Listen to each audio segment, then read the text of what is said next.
Hello everyone. तो आज हम पढ़ेंगे द लास्ट लेसन, जो कि सीबीएसई क्लास 12th का पहला चैप्टर है और उसको लिखा है अल्फोंस डॉटेट ने। अल्फोंस डॉटेट एक फ्रेंच नॉवलिस्ट थे और शॉर्ट स्टोरी राइटर थे।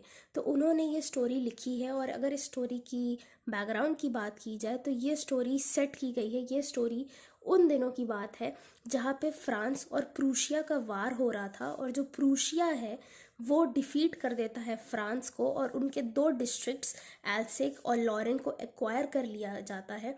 और जहाँ देखो फ्रेंच के डिस्ट्रिक्ट्स है तो ऑफ कोर्स ये बात है फ्रेंच पढ़ाई जाती होगी, है ना।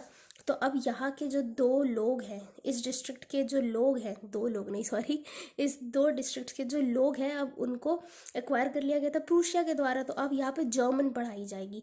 तो यहाँ के लोग बहुत ज़्यादा उदास थे कि अब हम लोग कभी भी फ्रेंच नहीं पढ़ पाएंगे और अब हम लोग को एक्वायर कर लिया गया और हम लोग को अब जर्मन पढ़ाया जाएगा। और इन्हीं दो डिस्ट्रिक्ट्स में एक लड़का था फ्रांस, जो कि स्टोरी का नरेटर भी है।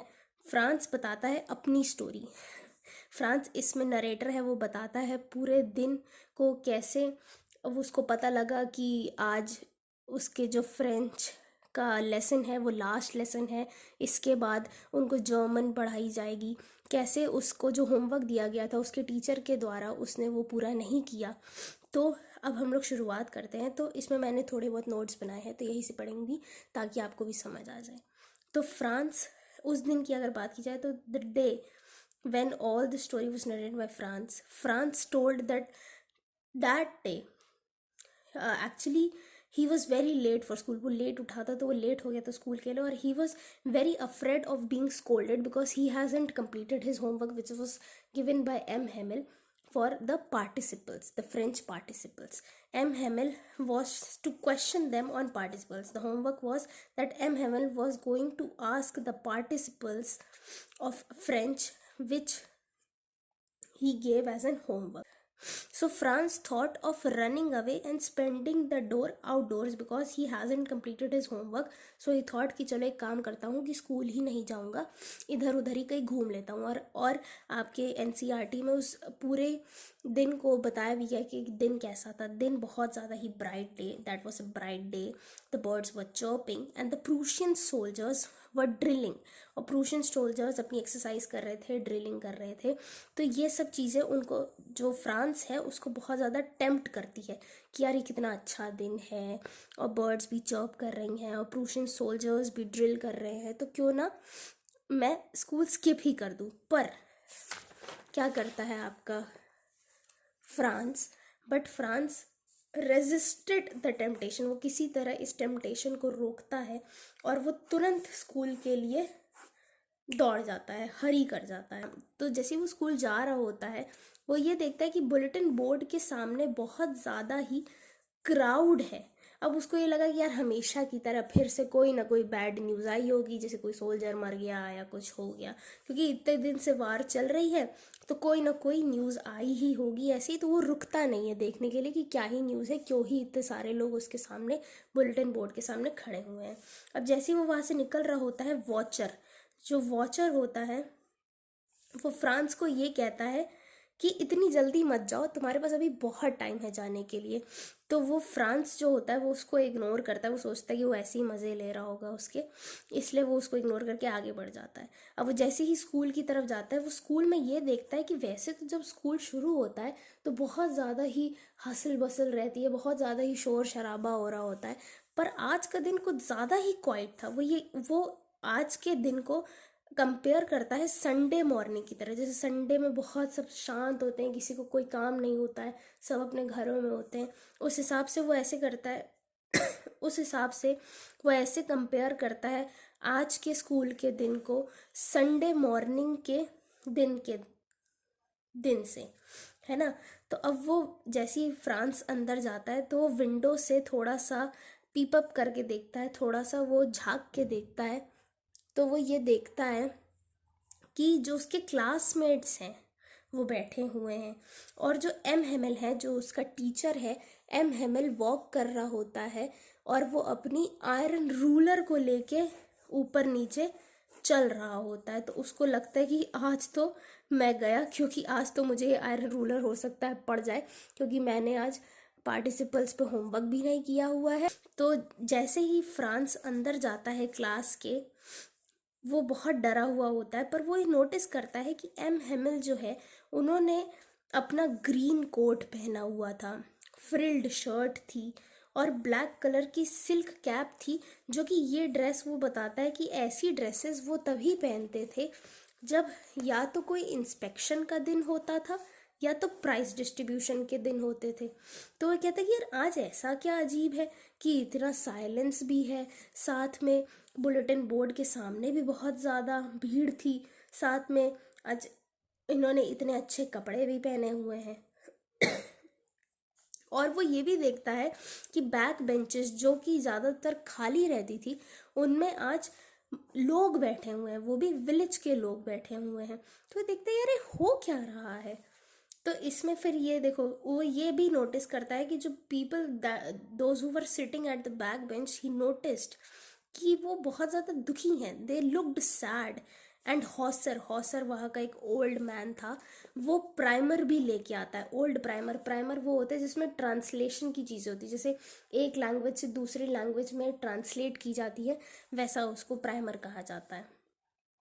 तो वो प्राइमर भी लेके आया था। अब एम हेमिल जैसी फ्रांस बैठ जाता है और बाकी लोग तो बैठे ही होते हैं, तो वो जब सेटल डाउन हो जाता है फ्रांस, तो ये एम हेमिल जो है उसके जो टीचर है फ्रेंच, तो अब उन्होंने ये बताया कि आज उनका लास्ट लेसन है फ्रेंच के ऊपर और अब उन्हें जर्मन पढ़ाई जाएगी। क्यों? अब उसको ये समझ आया, तो फ्रांस को बहुत बुरा लगता है कि उसने उसका लास्ट लेसन भी याद नहीं किया। वो इतना ज़्यादा प्रोकास्टिनेट कर रहा था, इतना ज़्यादा उसका मन नहीं कर रहा था फ्रेंच पढ़ने का कि वो अपना लास्ट लेसन भी याद नहीं कर पाया। अब उसको समझ आता है कि विलेज पीपल क्यों आए थे।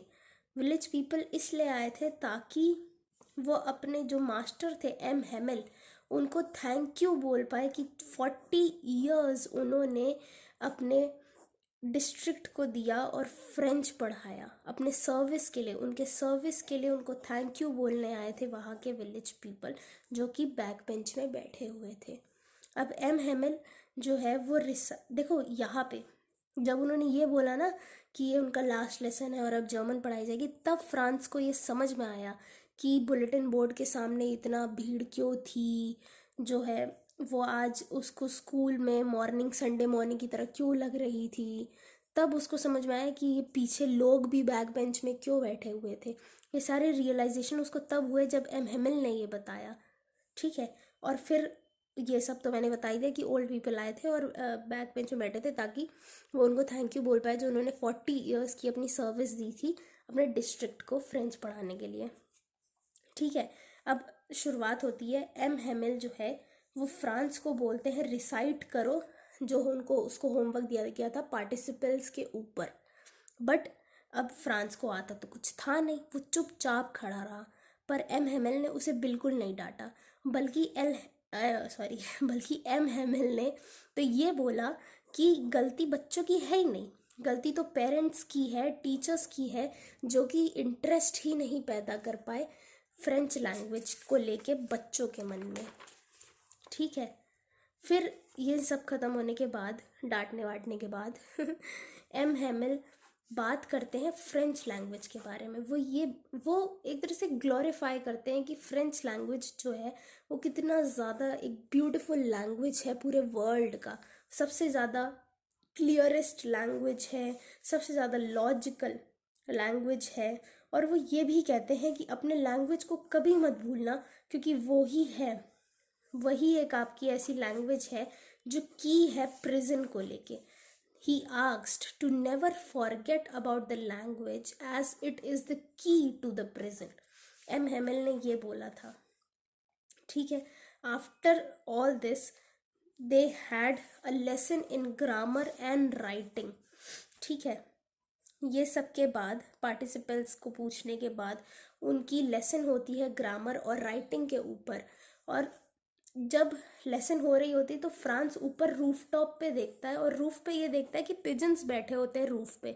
तो फ्रांस ये सोचता है कि अब क्या पिजन्स को भी ये लोग जर्मन में सिंग करने के बारे में बोलेंगे, क्या वो पिजन्स को भी जर्मन में बात करने के बारे में बोलेंगे कि नहीं, अब तुम फ्रेंच में नहीं बात कर सकते क्योंकि प्रूशिया ने ले लिया है इन 2 डिस्ट्रिक्ट्स को, और अब तुम जर्मन लैंग्वेज सीखो और जर्मन में सिंग करो।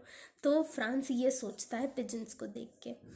ठीक है, अब ये सब हो जाने के बाद वो ये देखते हैं, फ्रांस ये देखता है कि एम हेमल जो है वो बहुत ज़्यादा मोशनलेस बैठे होते हैं, और उनकी जो सिस्टर है वो पैक कर रही होती है ट्रंक्स को, क्योंकि उनको दूसरे ही दिन डिस्ट्रिक्ट छोड़ के चले जाना था, क्योंकि फ्रेंच तो अब उन्होंने पढ़ानी नहीं थी, जर्मन ही पढ़ाई जाती, तो वो यहाँ पे होके भी क्या करते, इसलिए उनकी जो सिस्टर थी वो ट्रंक्स को पैक कर रही थी, क्योंकि अगले ही दिन उन्होंने निकल जाना था। और राइटिंग के लेसन के बाद जो चिल्ड्रन होते हैं वो चैंट करते हैं बा बी बाई बो बू, तो वो लोग ये चैंट कर रहे होते हैं। और ओल्ड हॉसर जो है वो रो रहा होता है। ऐसे ही सब करते करते जो क्लॉक होती है चर्च की वो 12 बजा देती है, और after the midday prayer M Hamel stood up and wanted to speak, but he was so emotional that he couldn't speak and he choked.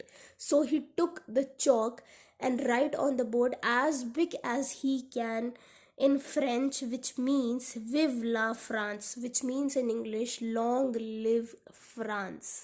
And then he made a gesture to leave the class as the class dismissed और school over हो जाता है। ऐसे ही last lesson है आपके French का।